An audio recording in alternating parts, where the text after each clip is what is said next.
What is happening, everybody? I hope you've had a good... Back in like 2005, something like that. I think my first comment was, oh, good, it's Friday Junior. It's Friday Junior, it's podcast day, it's payday. And when you come out, do it electrically. Doesn't matter how you feel about the situation.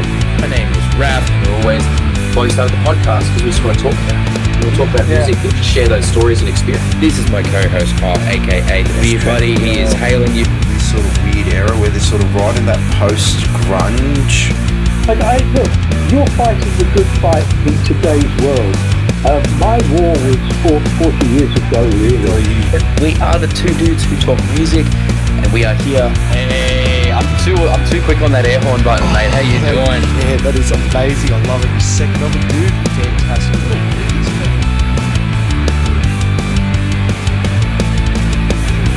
Welcome to the Two Dudes Talk Music YouTube channel. I am the Reverend Raff. This here is my good friend Kyle, aka the BeerBuddy. We are the two dudes who talk music. And welcome to another episode of the Two Dudes Talk Music podcast. It has been a very, very hectic time for us over here.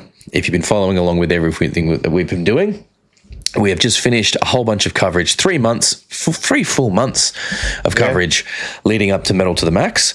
And if you have seen the channel earlier this week, we had a little preview, a little teaser of some of our time out there. There is a lot of videos coming. There's a lot of footage we've got to go through. So much footage. Oh my God, there is so much footage to go through. But plenty more videos are going to be coming from that over the next little while. So keep your eyes on the channel. We are also gearing up for end of year because it is getting to that time. We have to start thinking about the end of this year and what's going to be happening going into next year. So for those of you who are interested on the channel, as you may know, we normally do a couple of reactions every week. We have the podcast as well as some extra episodes. We're looking at starting a new series on the channel, rocking around the world, something of that effect probably. And basically the whole point is we are going to be spinning a big old wheel to find a country. And then we're just going to find, metal band from that country and check them out. The idea is we want to go around the world to a lot of countries that maybe lesser known bands or bands that or countries we wouldn't normally associate with like rock and metal, and try and find what they got going on in that space. We hope that you guys are going to enjoy that one and that you guys are going to travel around the world with us over the course of next year. That's the plan. We should, I hope, have enough to do through all of next year. So that's something cool to look forward to and keep an eye on that one. That journey. Yeah, we're pretty excited about that one. But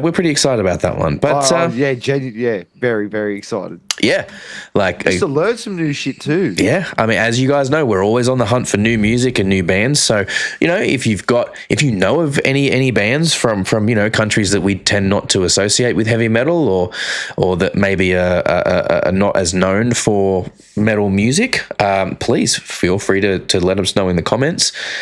Reach out to us. We're always on the lookout for those sort of things. So yeah, if you can do that, that'd be amazing, and come on that journey with us. But mate, how you doing?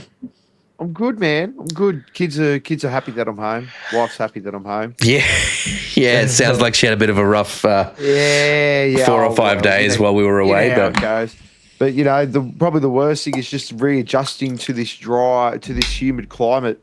It was weird. I adjusted pretty quick when I went out there. But coming back, it just felt a bit flat all week. Yeah, I mean, I'm the same. Like you probably tell in my voice, I've been a bit off it since I got back. Bit of a sinus infection, bit of a sore throat. It's how it is, I guess. Like, plus I was flying and out there. And look, flying and run down and working and everything. Because I mean, life doesn't stop, man. Nah, exactly. Got to keep going. Keep going. Unfortunately, until we can make this a living. One day. Hey, maybe. Yeah. And hey, look, just, big shout out. Well, we got the Patreon going there as well. If anyone feels like, it's just a couple of bucks a month. You get everything kind of early and ad free. So, if you want to support what we do, the Patreon's there. The link will be down in the thing. Absolutely. But hey, look, I tell you what, man, I'm excited for this week. I'm really excited for this week. A little bit pumped. I mean, I think we've been talking about trying to have these lot on since the inception of the podcast, really. Just about, yeah. Just about. And we finally done it. We're doing it. Well, look, if we weren't talking about it on camera, we were definitely talking about it behind the scenes, because they're a band that has been going absolutely gangbusters over the last sort of while, especially since things were opening up again from COVID. They've really just kind of been rocket strapped and just really, really taken off. You know, you've probably heard the name RedHook. If you've been to any local gigs, you've either heard the name or seen posters that they're playing or have just played at the venue. You know, if you haven't, get out to your local shows more and you will. Yes, absolutely. Because look, this is a band that has been absolutely representing Australia, both here, some of the best Australian, you know, rock and metal music, as well as taking it overseas. And they are about to head off overseas again. You know, as this comes out, they're, you know, like a week or two away from jetting off to Europe and the UK for a bunch of dates over there. And they have a new album that is about to come out very, very soon on the 22nd of November. So if you're into RedHook and you like what they're doing, go over and pre-order the new album, Mutation. It is coming out, as we said, on the 22nd of November this year. If you're listening to this after the 22nd of November, go and listen to the album after you finish listening to the podcast. Yeah. After you finish listening to the podcast, please. We need those dollars. We need that listen time. We need that listen time. It helps. Our guest deserves it too. Absolutely, absolutely. So look, we are going to dive into this one right now. We have Ned from RedHook. This is going to be a great one. Let's get to it. Thank you very, very much to Ned from RedHook for joining us today. You know, we've done some reactions to RedHook. We've been really vibing on what you guys have been putting out there. And yeah, look, thank you so much for joining us today to have a chat. How you doing? How's it going? Doing well. Thank you for inviting me. I'm so excited to do this. Yeah, good. We love it when the guests are excited as we are. It makes it a lot of fun. So Ned, you are the bass player for RedHook. And as we mentioned, you guys have been going absolutely gangbusters over the last few years. It seems like you know, you guys have really kind of exploded in popularity and just really kind of taken off. You guys have been going up and down the East Coast, all over the country, just absolutely kicking ass. Been doing great numbers on everything. And I believe you guys are about to head off overseas as well. Yeah, that's right. We're heading off to Europe and UK in a week and a bit with Dream State. So, yeah. Hell yeah. How many dates on that run you doing? Oh, geez. I don't know the exact number, but I think it's like between 10 and 20. It's like, yeah, we're gone for like 2-3 weeks, roughly around that. Yeah, non-stop, which is really, really cool. Nice. Any festivals you're doing while you're over there? Yeah, we're doing one. Nice. Oh, this one I'm really excited on because it kind of like caters to my little old school hardcore side. So it's a festival called Core Fest, and it's got like Comeback Kid on it. So that band already flipping stoked, yeah. Nice. You can swear, by the way. Yeah, we're all good. We're not. We don't give a fuck, shit, cunt, pussy, whatever. Look. You know, we're not about this for the money or anything, and trying to get all that monetization and stuff. It's you know, the whole point is that we're passionate about music, and we love talking to people that are equally as passionate about music as we are. So. But yeah, like that sounds like it's going to be a hell of a time for you guys over there. Seems a lot of Aussie bands are trekking off to Europe at the moment. I think Flaming Wreckage is about to head off there, or they've just got back, and our mates in Sin Soto and Piston Fist just went over and have come back as well. Like, there's a lot of Aussie bands, especially now that things are really opening up again, with COVID becoming more of a thing of the past now. It's really, there's a bunch of Aussie bands that are getting out there and representing, which is so exciting too. Like, because we're here, we're in the thick of it. We know how much talent there is here, and how hard all the bands go. And to see that getting out there and getting represented overseas now is just so exciting, you know. Yeah, no, I totally agree. And yeah, you're exactly right. It's definitely like, it kind of goes in like these droves. Like, you know, it used to be everyone would go to America, and like, it's awesome to still see there's a lot of Australian acts killing it in America right now. Like, you look, Alpha Wolf are there right now. I think actually no, Plus was there before, so like them two alone. But yeah, I think it's definitely right after COVID. There's been such a big push for Australian bands in UK and UK and Europe, and like this isn't technically. I think this will be my third time to Europe with the band, but it's technically the band's fourth time. And most of the times have been like as soon as COVID hit, doors have opened, and we've just really capitalized on it. So yeah, I didn't know what to expect because like I've done America before and everything. I'm like I don't know what it's like there, but like European and UK fans are insane, but in the best way possible. They love music. And they're so nerdy about it too, which is what I am. So I can relate to it so well. And like going to such different cultures in different countries, it's beautiful.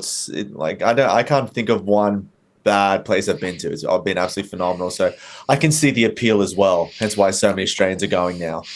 Well, and you're right. I mean, there's so much history there, and like not just like world history, but also art history. You know, like architecture, painting, music, all of these things, all these cultural keystones have a history there that goes back like so much further than you can get in Australia in terms of like I guess white settlement in Australia, but you go to America and there's like history that goes it goes back sort of so far there, but then you go to Europe and it's like you'll have houses or like things that have been there for 2,000 years, and it's like and castles that have been there since like it's just it boggles the mind at how old some of this stuff is that's still sticking around over there. And just to see that in person, like I've not been to Europe yet, unfortunately, but it is on the bucket list, so one day maybe. But so you mentioned that it's the band's fourth time going, your third time going with the band, so forgive me for, so are you the original, not the original bass player, or did someone else go with them last time because you weren't able to go? Like how's that sort of come about? Yeah, so I'm like technically the newest member of the band, even though I think I've been like official since like 2020, 2021. Okay. Yeah, so they've had a few different bass players, and then around, I think it was 2019, they didn't have a bass player, but they were doing a bunch of shows and needed someone to fill in. So I was like the fill in, then I turned into their touring bass player, and it just evolved from that. And then they asked me to join full time, which thank God they did. Well, it's like, yeah, it's been a hell of a ride. I mean, especially with I think especially in the last like 18 months is when I feel things have really, really exploded, because it's look, RedHook's a band that's worked very hard for many years, and that's always the way, right? Like you got to work for 10 years to become an overnight sensation is how it kind of goes, Hell yeah. And that's why they changed the name of the music award from best new artist to best breakthrough artist, or whatever they want to call it now, right? But how has that been for you in terms of like just because you obviously kind of came in about 5 years ago there, and how's that changed, I guess, life for you over the last 5 years of the band, really kind of, because obviously COVID was a hell of a time, but I guess, yeah, how's that changed things for you in terms of your life and career in that respect? Yeah, that's a good question. And like I've actually kind of been thinking about it a lot lately, especially after the headline tour. It definitely started to feel a lot different. Like the trajectory for the band's been phenomenal. And like, yeah, you're right. Like especially the last couple of months have just been soaring more and more and more.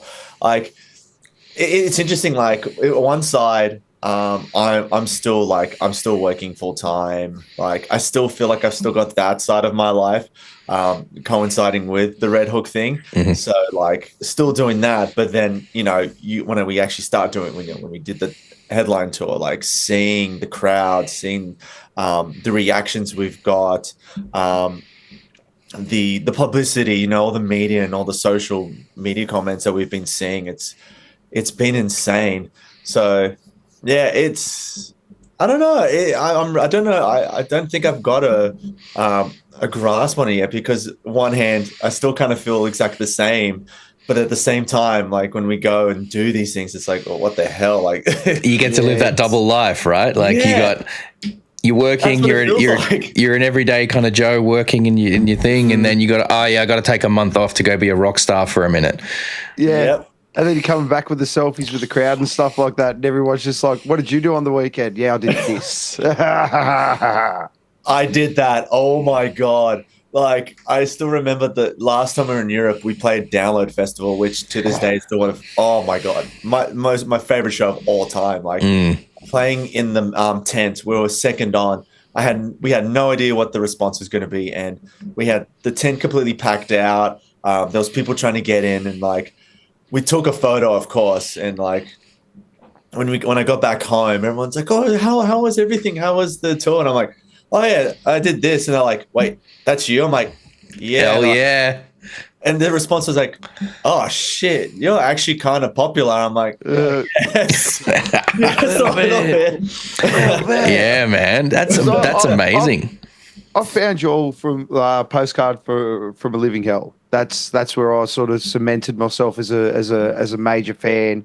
Wicked for RedHook, and like I'm so thankful for you lot, because that song Soju put me onto Slide With Us too, which has turned into one of my other new favorite Aussie bands. And the amount of work you all do in your features and stuff like that as well. We can't talk about it enough on the podcast. Such a good idea. Great way to spread the love and help your fellow musos out, and especially with the trajectory that you guys are on at the moment, it's just really good to see. Yeah, that's I'm really glad, like, going into this band. Like, I love the music community. I love that there is a community, and being able to just like work, help each other, and just build this kind of like, I know I just said it before, but community. But like, it's been awesome. Like the whole Slide With Us thing was really, really sick, and just like I just remember putting that song through, and Amy's like, I want to bring someone in the Australian scene, definitely someone with that really cool, unique Australian voice. Who can we get? And we're just playing stuff around. Like, most of us didn't really know about Slide With Us either, to be completely honest. And Amy's like, hey, check this band out. And we're like, okay, perfect. Let's ask them. And luckily they said yes. But then from that, even we turned into fans ourselves. So like, awesome. Once again, it's just the music nerdom that we all have. And like, from day one, like from being little local kids wanting to, do these amazing things. And now we've got this ability to like, well, now we can play shows with our friends, make new friends. Let's put them on songs as well, and, do things together. I freaking love that, man. That's great beautiful to have, man. And I mean, the fact that, you're retaining that passion for it as well is so super cool. Because I mean, it's easy once you've been in it and done it for a little bit to be like, oh yeah, whatever. It's just the thing, But keeping that passion and that drive is so important, I think. And it just helps it's just one of those things that like bands that retain that are gonna go places, and the coverage in terms of like social media, like management that the band has, and just constantly something on the boil, something always coming up, something always going on, a new thing to announce or talk about. Like the flow is there, and that's where that's kind of where it needs to be. We've discussed on the podcast many times previously that, if you're going to do music these days, you also need to essentially be a content creator at the same time, which on the one hand sucks that you have to do it, but at the same time, it's part of the game that you have to play now. But you guys absolutely seem to have that well and truly in hand. Is that something you guys manage yourselves? Have you got a company that helps you guys out with that? No, we do everything ourselves. Look, we're getting a little bit more help now, like, because with this new record, so we're signed with a record label called Adventure Cat.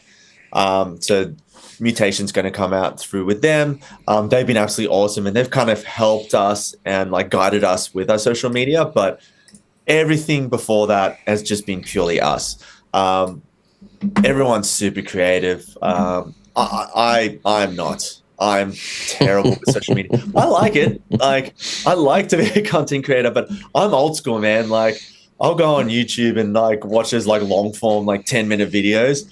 And then when I talk to the other guys, like, I want to do something like that, like a vlog or whatever. And they're like, bro, no. TikTok video, 1 minute. And like, yeah, like they'll think of ideas and I'm like, oh, I couldn't even think of that. Like, you guys are insane. So yeah, like we're the MTV generation, and there's the whole TikTok generation that come after us, man, and they're on a whole new level. They can just absorb the 10 times the amount of content in such a small amount of time. And respect to them, I guess. Yeah, I give them props because like Alex, for example, that guy, his social media, like, he's a social media genius. So same with Emmy. Those two are absolute nutters. And Craig has a little bit of sprinkles of really insane ideas. But like Alex alone, that dude's like, he doesn't do it as much now. I think he's trying to just chill out on social media a bit because, man, the doom scrolling. Oh my God. Yeah. Like, even I'm bad with it, but I know he was like really bad with it for a while. But because he did it so much, we'd be like, all right, who's got some ideas? And he's like, yeah, here's a list of 20. Want to do it? And they're like all like bangers. So yeah, even though like the doom scrolling like got crazy, like he researched his butt off and he got the good content going. It's good. Yeah, that's what you need to do now. You know, and sometimes that's where, you know, you do find some gems. I mean, I literally was saying, like, I put a post up today. You know, basically I'm, you know, probably what would be considered chronically online by a lot of people. And, you know, I scroll through TikTok quite a lot. And every time I come across a band that I'm like, all right, yeah, cool, I want to go back. Definitely, I dig that. I want to go back and check them out later. Like, I'll add them to the favorites list and everything. And then, like, a couple of days ago, I went back through that list and I now have a list of like 100, 110 bands to check out. Some, you know, mostly Aussie, a lot of internationals there, but like in terms of music discovery, social media and particularly TikTok is kind of where it's at right now. Like, so many people are finding new artists and new music through TikTok and Twitch and those kind of platforms that you wouldn't traditionally expect that they'll find music through. So it's like, that really highlights the importance of being where the people discovering the music are and having the right approach to it to, you know, make the algorithm happy so it pushes your stuff to the right people and blah, blah, blah. But then this is what we mean when we say, like, you have to be almost like a full-time content creator as well as a full-time musician to really get there, which I think is what is a challenge for so many people these days, trying to juggle it all. It is. But like, you got to think of it like as well, like you got to think about the bands in the past and what they had to do. Like, you know, a lot of bands in the past, like, we had to get on the radio. Like, it's the same kind of thing. Or we have to get on MTV. Like, I know not as big as in Australia, but like, you know, our version, like, we had to get on Channel V. We had to get on like what was it? I think it's like Live on Request or something. Like, but I think getting on that. I think where it differs for those, not to sort of discount your point, obviously, like it is a very valid point, but I think those were goals or milestones. Those were a thing to achieve, you know, whereas nowadays you have, like, being like the social media management side of it is never ending. It's ongoing just as much as creating and performing and recording music is a part of the job. Doing the content side of things is, you know, just a constant part, another job that someone in the band has to be doing, right? It's almost like you could if you were a 4-piece, you could get a 5th member just to sit there and film you and do your content creation, and that could be the 5th band member. That's true, yeah. Do you know what I mean? It could literally be just one person there, and their sole aim is to make the best content they best possibly can for all. And it's easier than it used to be for bands to do a lot of stuff in house now. You know, like certain. I mean, there's bands that I've been involved with. We got one or two guys that handle the majority of the songwriting, and then you got a guy that handles a lot of the recording or the video side of stuff, and then someone that handles the social media side of stuff. If you can bring in people with those additional skill sets to the lineup, that's a big asset. That's a big help. And I think that, whether if you're a musician, you don't have to be a social media expert or anything, but if you're a musician looking to join or start a band these days, I feel like you need to bring more than just your instrument to the table. You need to be songwriting or recording or videography or graphic design or all these extra elements that bands need that you can provide without having to farm it out to somebody else to pay for it, Yeah, unless you're like that Tom Henson or whatever his name is from Polyphia. You can do what you want, just play guitar. Hey, he's pretty good with social media, though. He is. He's a freak with that too, and that's how they got so big, because they knew how to work that angle. Yeah, totally agree. And it's lucky with us, like all of us, like we have our certain skills, but there's a lot of things that overlap. So like, I said, most of the bands are really on top with the social media. We all help out with the social media as well. So different parts of it. So like, I'm always more on the Facebook, checking messages, making sure we're replying, fans hitting us up, making sure we're hitting back. A lot of us are on board with the merch and everything. So, it's funny. We're like, there's not one specific person doing a specific job. We're all actually kind of like helping each other out. We've got a nice little team going with all the different formats we have to worry about now. And that's why it works. That's one of the reasons it works so well, having that. Why you guys have such consistent views and listens. Man, I'm sorry to sort of pivot back here to the European tour that we were just talking about before. I was just having a flip through some of the posters for these shows, and I've just seen that one of the shows, the Halloween show, no less. You guys are playing with Skindred. Now, holy shit! They're like royalty to us. I love those guys. Like, they are so cool. Like, I kind of found them, about sort of a bit over 10 years ago. Saw them at like a Soundwave, I think, when they came out for one of those. And then again, just earlier this year at Knotfest as well, when they were out for that too. But that's going to be a crazy show, right? Like, that's shaping up to be a big one. That was a last minute show. So we just got word from them going like, hey, you're playing this show. We're playing pretty much nearby. I was the same video. I couldn't remember. And they're like, why don't you just jump on board? And we're like, yeah, no worries. That's fine. So it's like this massive 4-band lineup, like us, Dream State, As December Falls, and Skindred. Like, and it's Halloween, so we're all going to be dressing up. It's going to be insane. That's wild. That's. I'm just trying to picture in my head what backstage at that show is going to look like.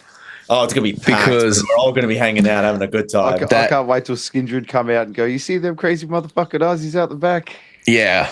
Oh, yeah. And look, from the vibe I get from the dudes in Skindred, like, I think they'll be absolutely in love with the energy that you guys bring, because because I see them bring the same energy. I see them, like, Benji comes out there and he's just non-stop motion. Like, he's got the crowd in the palm of his hand.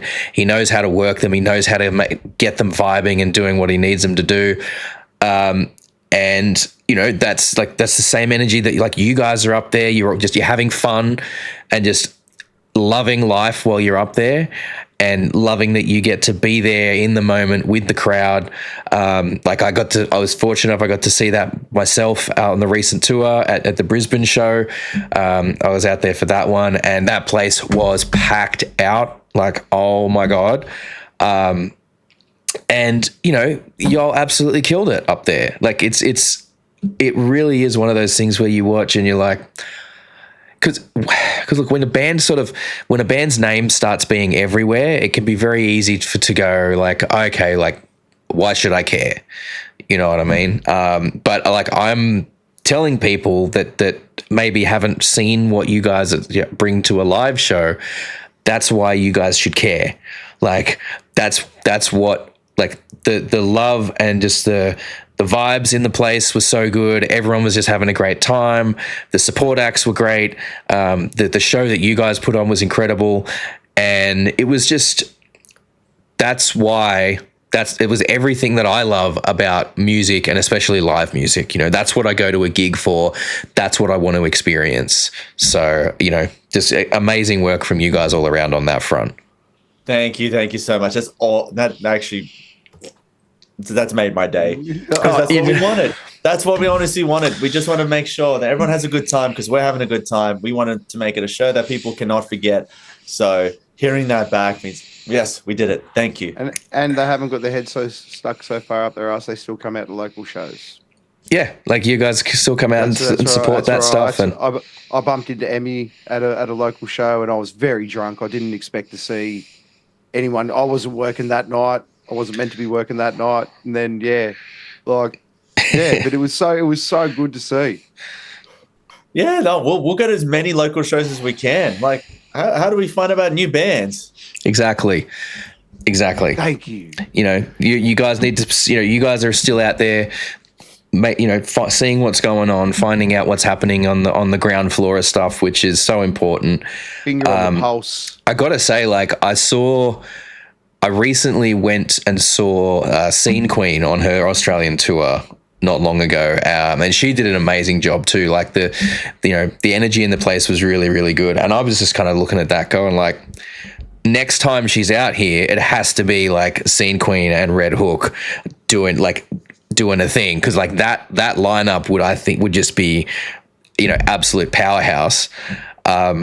And, you know, like, because she brings the energy too. Like, it's crazy. It's and her fan base is so hardcore, so dedicated to what she's doing. And yeah, like that would be a pairing that I think can really, really do numbers if it could be put together. Definitely something we've been trying to work on. So hopefully. Don't know when, but that's definitely something in the cards that we'd love to do. Or hey, even, you know, we one of our other friends, we've had her on the podcast, Magdalene Rose. She's out there doing incredible stuff as well. You know, she's recently kind of over the last 18 months really been pushing into her solo career, but she's in her mid-20s, but she's been doing it for 10 plus years, because she started with her sisters as like a 3-piece when they were all still in school.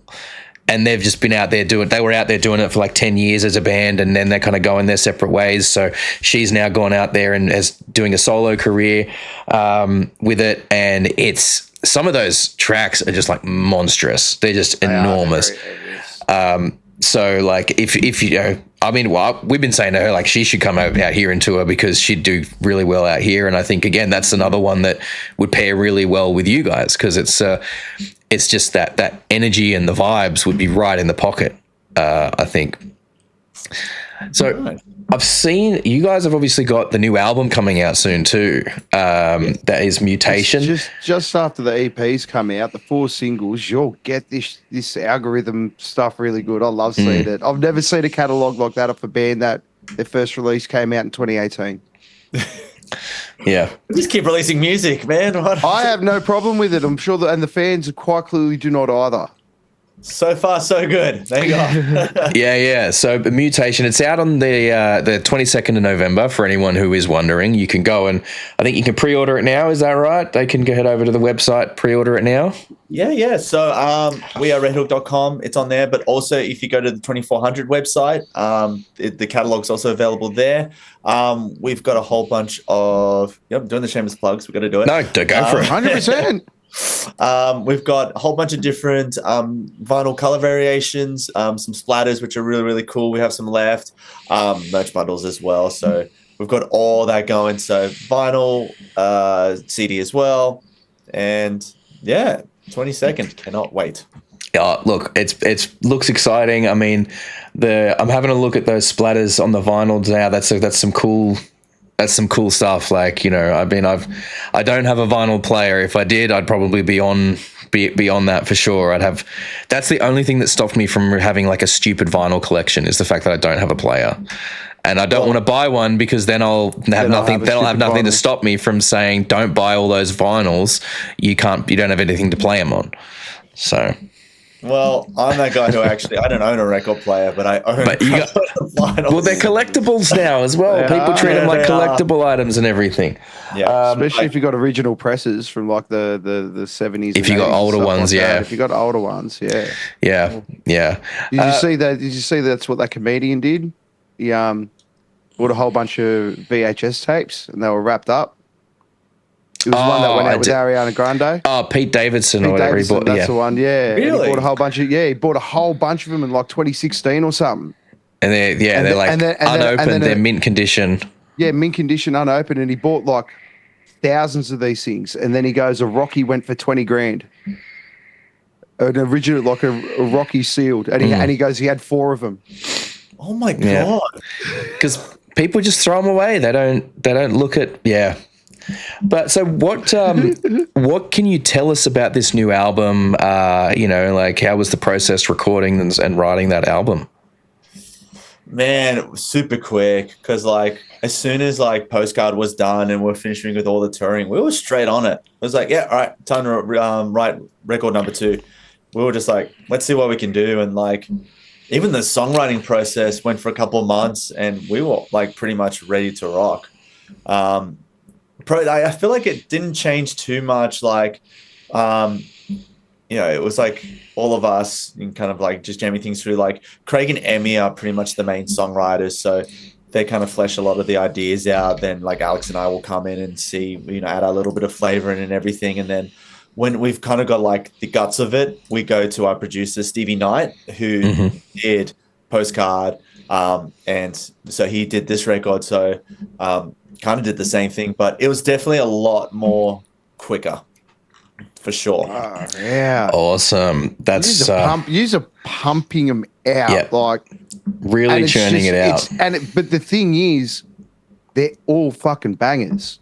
Thank you. That's good. Like that's the math and don't math. Like, is there stuff that hasn't made it on here that you sort of go, we're going to work on this later, or you bin it? Or is it just like at this present moment in time, everything is just like fire? Funny enough, you said that. I feel like almost everything is absolute fire. There is one track. So we recorded one song that was going to go on the record. We've held on to that because it was just something. We're just like it's almost there, but I think we're just going to hold off for a little bit, and we're going to rework that and take it, bring it out for a future release. And like we've done that before with some of the other songs. Like I can't tell you what. I have to keep that quiet. Okay. No, fair enough. Maybe in a private conversation one day. Yeah, exactly. But there's definitely a couple of tracks that we've released. They're actually like new versions of old songs that we recorded originally that were going to be released, but we're like, nah, not there yet. We gave that a bit of time, and they were released as singles and everyone's loving it. So sometimes you just got to let them cook a little bit longer, Needs a little bit, just a bit more simmering, Agreed. Well, we say that about some albums, like I think it was Corn Issues. I think I sort of listened to that a couple of times and then I'll come back to it 5 years later. And then I was like, this is a really good album. But that's when you're writing a song as well, like you're in a certain place when you're writing it, and then you've got a certain skill base and you're in a certain mentality around it, and you just might feel like it's not quite fitting, or it could even just be that it's a great song, but it just doesn't quite fit with everything else that you've got for that album, right? Then down the road, you mentalities have shifted. Your chops have improved. So you can do something different on it that gives it a different vibe, or you have a different songwriting technique or idea that you want to try out on it, and all of a sudden it just works in a completely different way. And that's, I think just about anyone that's been writing music for an extended period of time comes across stuff like that. I don't think there's anyone that just can just write, every time they write a song, it's perfect, the first iteration of it. But I mean, one other thing that I have to say I really, really appreciate and dig, and I think is just it's an underrated thing that you guys have done that I think will go over a lot of people's heads. or it will people won't notice it until I point it out. But the single artwork for all of the singles that have come out is, in the last sort of while, it's consistent across them all. And I'm guessing that's to tie in with sort of like the album title of Mutation and stuff as well. But like they're all, it's all like almost like horror movie posters, but they've all got like the border and, the same kind of like stylized version of artwork and everything on there. And it's like that consistency is something that a lot of people, like we talk about this sometimes on the podcast, like things that musicians and people in the business notice versus the layperson. And a lot of the time there'll be stuff that musicians will sort of take conscious notice of, whereas the layperson they'll be grabbed by it, but they won't understand why. And that to me is it's one of those things. It's like it's like a little consistent thing that, it looks they just look amazing, by the way. So whoever's done that artwork for you guys is just top notch. But the consistency across all of the looks helps to just tie everything together. And it's like, okay, yes, these are all part of a larger collection of songs or package of songs, it's just the subtle things that a lot of people aren't always going to notice. But I just think that's such a cool little detail there. Hell yeah. No, thank you. Yeah. It was something we wanted to play around with. I remember we were really influenced by, I don't know if you remember like really early Bring Me the Horizon, but sorry, not too far back, but I think it was like That's the Spirit, like that record. They did a whole bunch of singles and they based it like same kind of thing thematically. Everything kind of worked well together. So when we were doing this, it's like, oh, what can we do? Because like we still haven't really finalized the album artwork, but we thought let's do something that ties everything together. A lot of these tracks have that kind of horror thing to it. So let's try and kind of put all the things that we love together into this kind of thing. And it worked really well. And yeah, Keith was the one who did the single artworks for it and like did an awesome job. Yeah. They're coming out in posters. That'd be a cool idea. Maybe. Because I'd probably grab all four. All right, done. Out tomorrow. But no, it's something we talked about it. So we might do something later down the line.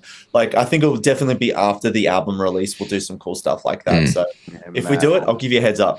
Sweet, yeah, please. Awesome. Because those designs are crazy. And look, the really cool thing, the other cool thing about it is like every one of these singles, and this is something that I just think you guys do so well, is the earworms.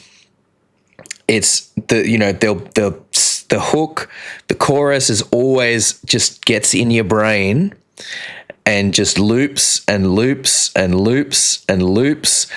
And a lot of bands will get that with one, maybe two songs where it kind of goes, but I feel like every single that you guys have dropped from this album has something of that quality about it. It sticks in your head. It's super memorable. Like the melodies are, like they're great for a crowd to sing back at you as well. That's one thing we noticed in doing some of our reactions to some of what you guys have done. Is just like they're great crowd participation songs. They're great songs to just interact with the audience with, and like those melodies just stick in you, just deep in your brain. I mean, maybe I don't know. That's just me. That's just my experience with it. I don't know if Kyle gets the same. 100% I do. 100% I do. That's why I love these lot. That's why I'm just They get it. Firstly, it was the saxophone solos. The saxophone, man. The saxophone. We harp on about it. Do you know what I mean? And then you got Speed doing it now with their flute solos and stuff like that. It's so good to see that more bands are getting involved in it. But you guys can write some of the best hooks. Like RedHook is an appropriate name because your hooks are fire. I think that's why we did it. They're fire. But because that was it. We did a reaction. We reacted to I think it's a German band called Oralize, and they had a saxophone solo in the middle of one of their songs. It's kind of this like proggy kind of stuff, you know, a little bit of like light. I guess you could call it like prog light almost, because like they're clearly capable of doing much more in the prog space, but the production was very prog sounding. But they were it was clear they were holding back on what they could do, like skills, you know, chops wise. But then, they just bust out into this fucking saxophone solo in the middle of the song. And then not long after that, I think we actually did a reaction to Breaking Up With, and then the sax solo in that as well. And it's something that you guys have been doing for a while. I love to see it. I think we teased it on the EP. It was, oh my God, I'm going to get in so much trouble. I can't think of the name of the song. But there's definitely that's right. You're the bass player. You don't need to know the name of the song. You just need to know how it starts, and then you're good. Because I know Soju has one. Yeah, Breaking Up With, but and I think there might be one or two more. But yeah, there is. I Don't Keep Up. That's it. I've saved myself. Yeah, so I didn't keep up the first track for it. And then like when we did the first record, it's like, can we do it again? And Craig's like, yeah, let's just do it. And I think it's a staple now. And like, make it. Like we're here for it. We're 100% here for it. I don't want to spoil this, but let's just say. Oh, okay. This is not for this record. So Craig and I have kind of been toying with this idea. It's like, what other cool stuff could we do for like maybe the next record and live shows? It's not going to be like. We'll keep saxophone. We'll do cool stuff like that. I'm not going to say anything yet. I don't want to spoil it, but I'll just say there's going to be an element that we've kind of played around with in previous releases that I think is going to be on the next release, like after Mutation. Okay. To incorporate live. Oh wow, they're thinking two records ahead. Yeah. Wow. I like when we get closer to it, maybe I'll give some more hints. But this is so like early stages, but it's going to be really, really cool. It's going to be a little different, but it's kind of expected with one of the styles that we have. Oh wow! Well, that's a mystery for the fans now. Like, so they can now they got to go back and listen to all that old stuff again. Get you guys the royalties from get you guys the plays on that. Trying to decipher the mystery. Back catalog. Decipher the mystery of what's Easter egg. Yeah. but that's so Easter cool, egg and like it's so fun. Because look, when you're doing rock and metal stuff, it can be so easy to get caught in the drums, bass, guitar space and not really venture outside of that. But I do think that more and more it's becoming like, fuck it, let's just try it, and it's just for someone that's always looking for something new and different and that's fresh. I love that shit. I love it when bands feel free enough and comfortable enough in what they're doing to be able to step outside of it and play around with different things.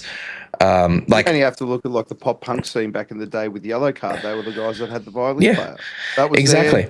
But you mentioned it before. You mentioned them before. Speed, like they're a hardcore band and they're out there. And like, if you had said 20 years ago, if a hardcore band had it was trying to do that old school New York hardcore shit and was like, yeah, we'll put a flute in there, it just would have been like, they would have looked at you like you were insane. And these guys are up there going, no, like we're not like trying to put on a front or anything here. Like we are who we are.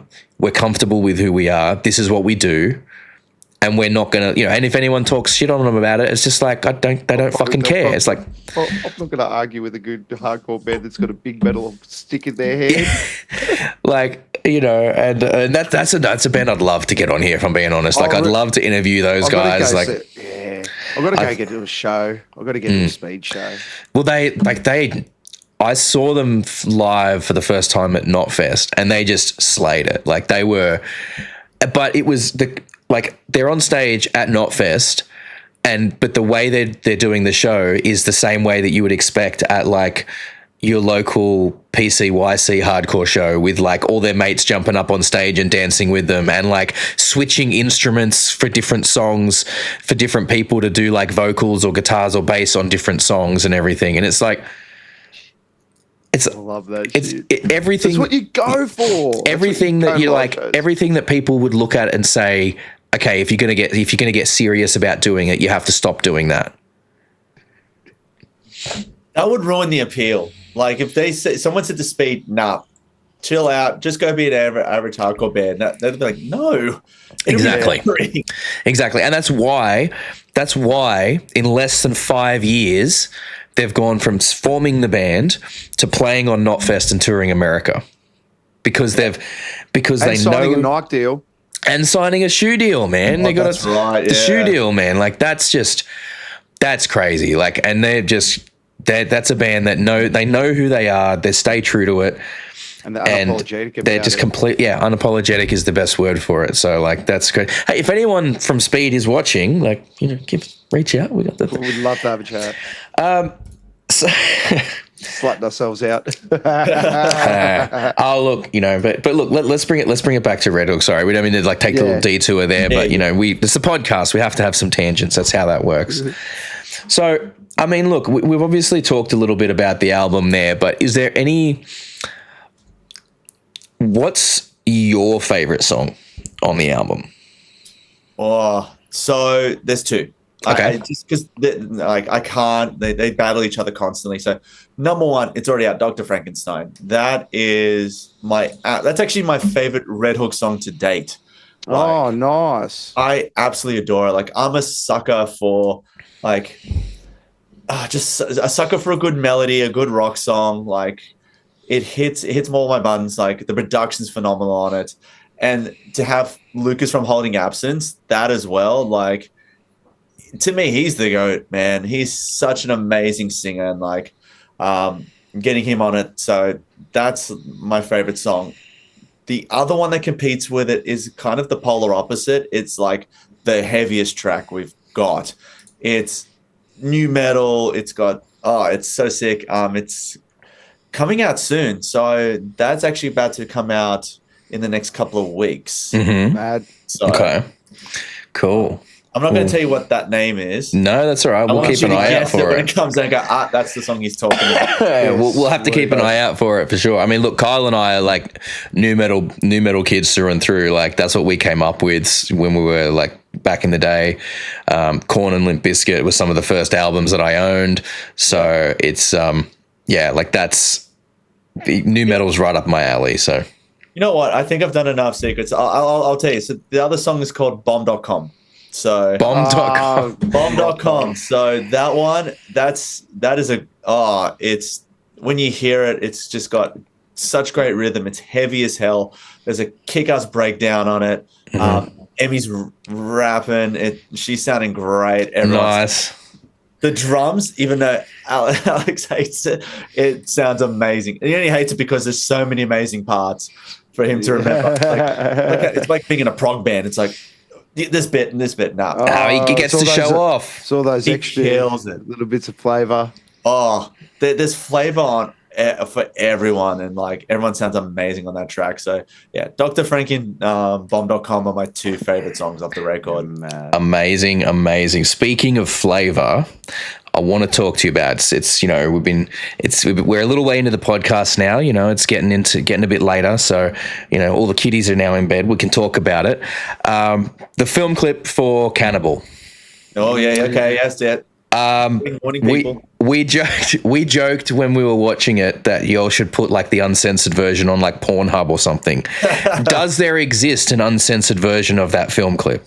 There is an uncensored version, yes. The rumors are true. It's not fake. We really do have an uncensored version. Hiding in the catacombs, like if you've ever seen Indiana Jones, it's kind of like that's where it is right now. So it's like except it's a little USB drive on the pedestal there, and you got to like. I've just got a weird image of some pervert in his sweats walking up to the video, sitting on a stand just in front of that boulder, going. Trying to snatch the tape. Oh my god! All right.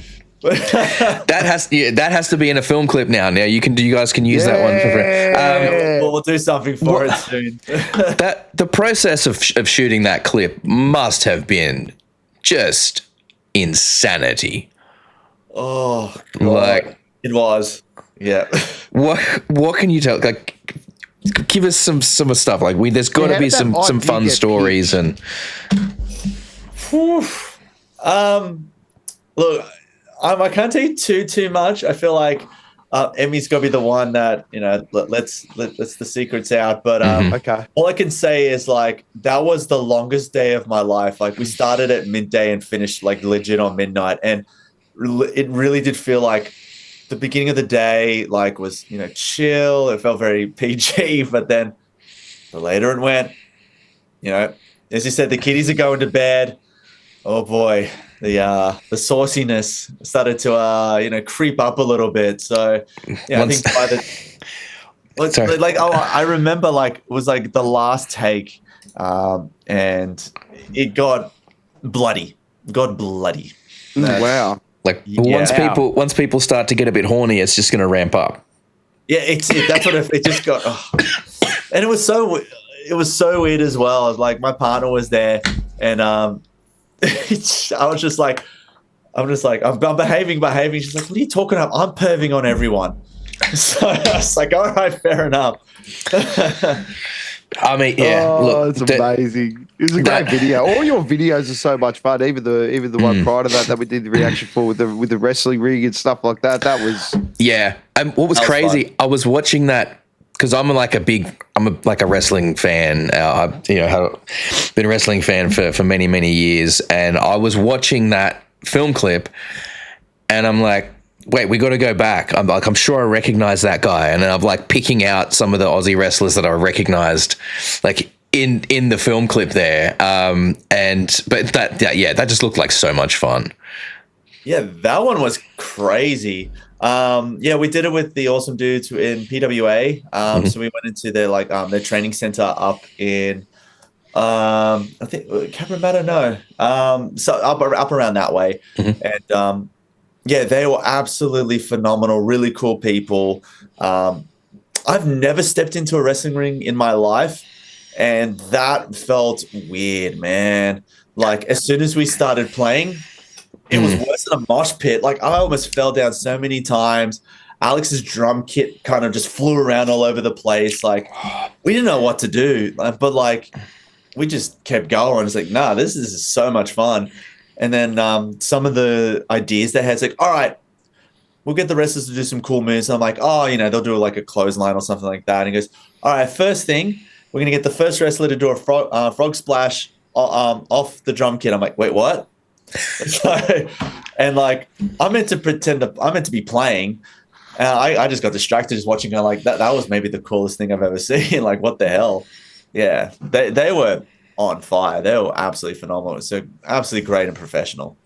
Yeah, I mean, and yeah, like shout out to those guys because that just looks like it was a hell of a time, and it's like that's the kind of film like I've. For so many years, like doing music and everything, like I've wanted to do a similar kind of thing, get like, it's like find a wrestling ring or whatever and do some stuff with that for it. Cause it's like, it's a weird sensation being on the other side of the ropes, right? Like you're in there, it's much the way that the stage is, is your workspace. And for someone that isn't in there on the stage normally, it would feel weird to be on the stage.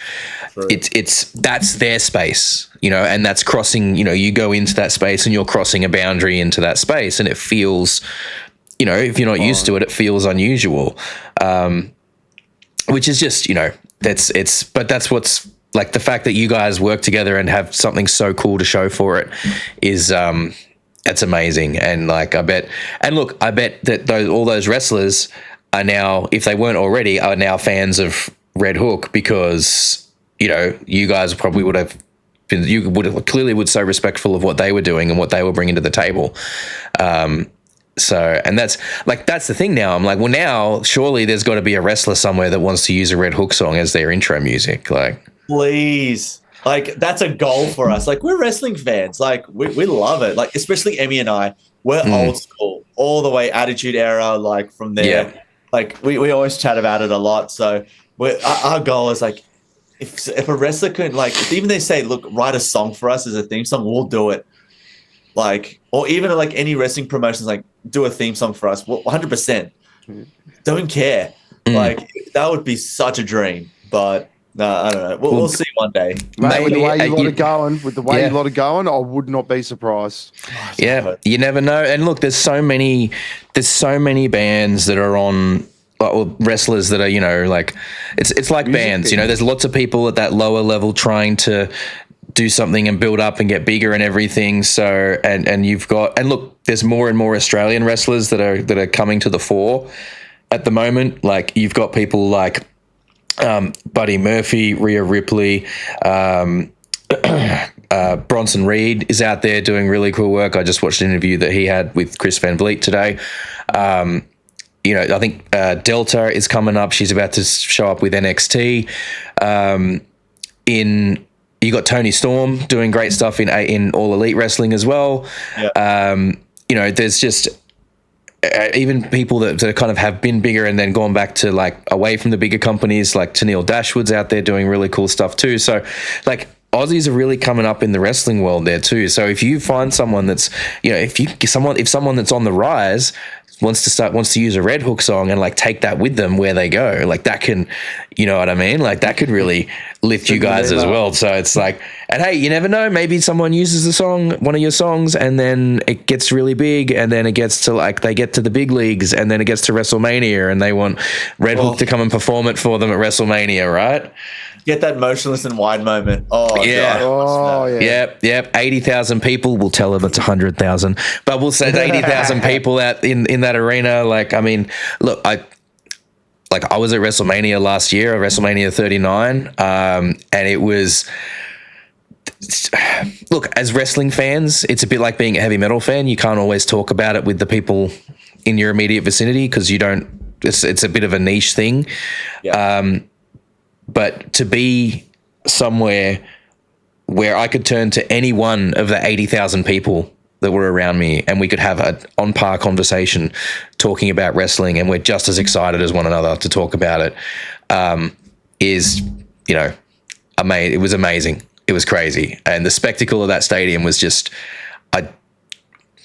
Americans do stadiums on another level, y'all, is what I'm saying. Like, it's huge. But hey, look, here's hoping. If there is any wrestlers that are watching this and you guys want a cool track, hit up RedHook, because I think you could make it happen.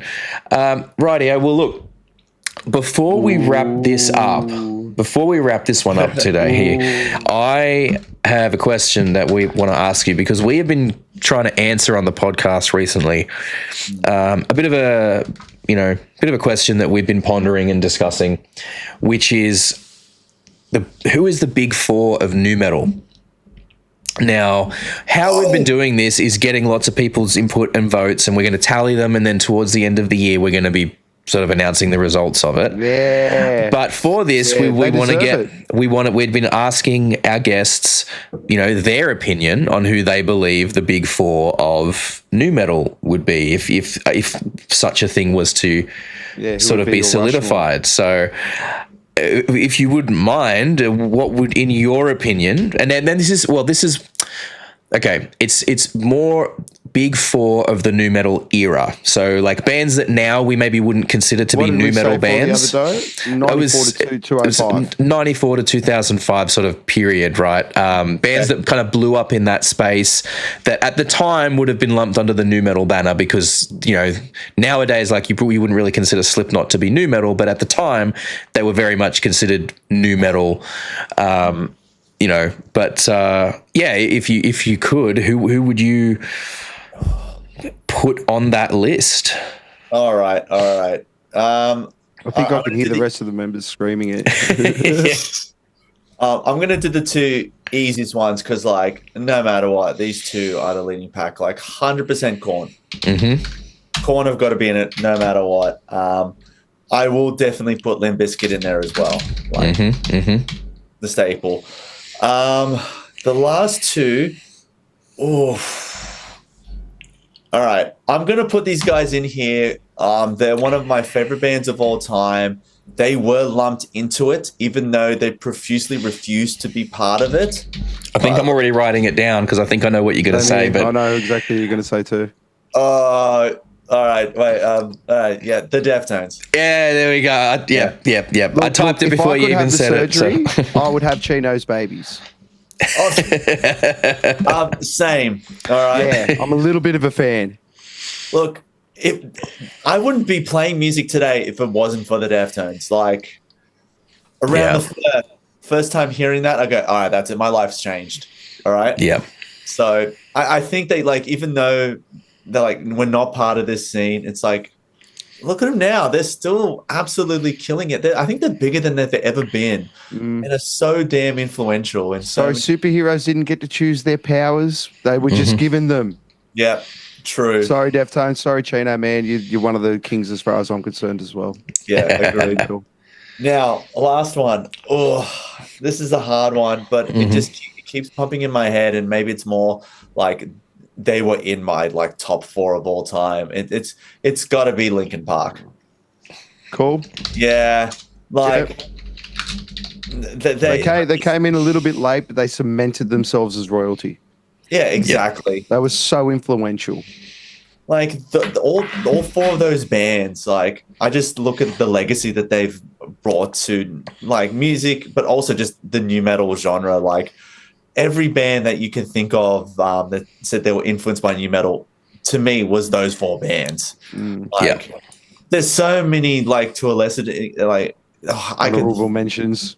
So many honorable mentions of, like, oh man, like I could be here all day for that. Like, yeah, they're definitely not it now, but Incubus, like, oh yeah, like they were definitely on the edge of that for a little bit.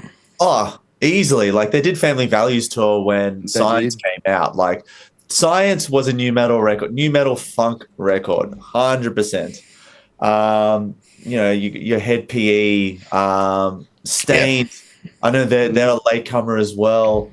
Far out, like even Cold Chamber. Oh, yeah, 100% Cold Chamber. Cold Chamber were almost doing it before Korn were in a lot of like they were out there doing. Really, like, if you really want to think about it, Korn's sound was almost just Cold Chamber's sound, but taken further. They saw the path Cold Chamber were going down and just went further down that road. You know, and look, I don't know, that's the thing, because I think, I remember, like, when I saw Cold Chamber on their tour, like when they toured out here recently. I say recently, it was probably almost a year ago now. But like, I think Des mentioned like 91 or something that when they started. Yeah, there you go. Which is like way further back than you think. So it's like 3 years before the first Korn album. Yeah. So, I mean, I don't know. I'm just speculating on that sort of connection there. But I feel like if you compare the two sounds, they're very, very close. Oh yeah, and there's a lot of crossover there.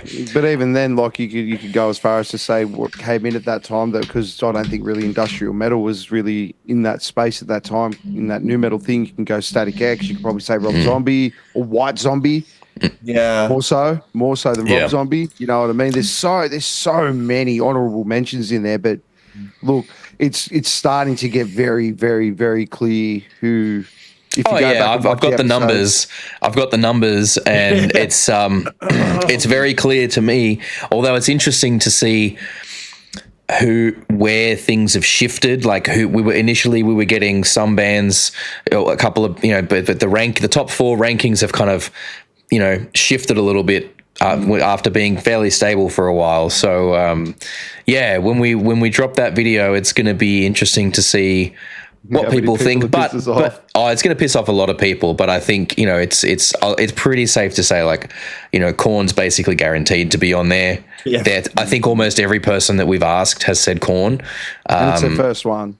And it's almost always the first one. They are. I mean, nowadays, when you look back, you would go, okay, who do we still consider nu metal? Korn is kind of the band, and it's you know, like they're obviously going bigger than they ever have been. Like they're about to do, I think that was it like a documentary or a concert or something for whatever their 30 years of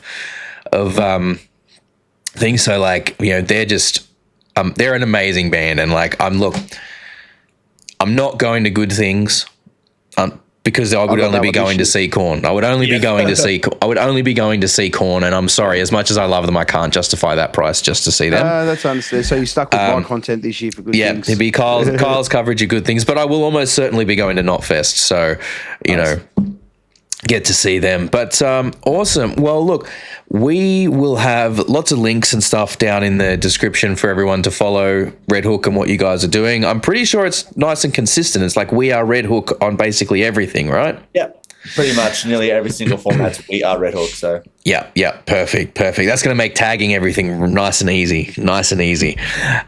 So amazing. Look, thank you so much for taking the time to chat with us. I feel like we could chat about like plenty more stuff for ages. So we'll have to get you back on at some point in the future. Yes, yep, hopefully. And you know, next time, bring more of the band with you next time as well. Like we'll have more of them on next time as well, and just have even more fun. But look, yeah, thank you so much. Like we've loved doing reactions to the RedHook songs. They've been really fun, really enjoyable stuff, and diving into all the nuances of the songs and the film clips that you guys have put out, and you know, just doing an amazing job showing the world just what Australia is capable of music-wise. Cannot wait. I hope the tour goes absolutely gangbusters for you guys. Thank you. And yeah, look, thank you so much. We'll catch you next time. Thank you, everybody, for watching. Thank you to my co-host, Kyle. I've been the Reverend Raff. Thank you, Ned. Look after each other, and we'll catch you guys next time. Peace out. Peace. Thank you very much for watching today's video. We really hope you had a good time with us. If you did, consider hitting the like and subscribe buttons down there, and ring that bell so you get notified of all the videos we've got coming out. And we do also have a Patreon. If you're interested, you can head on over there. You can get all the videos early and ad-free. So, you know, a little bit of a benefit. It's only a couple of bucks a month. But if not, thank you very much for watching anyway, and we'll catch you guys next time.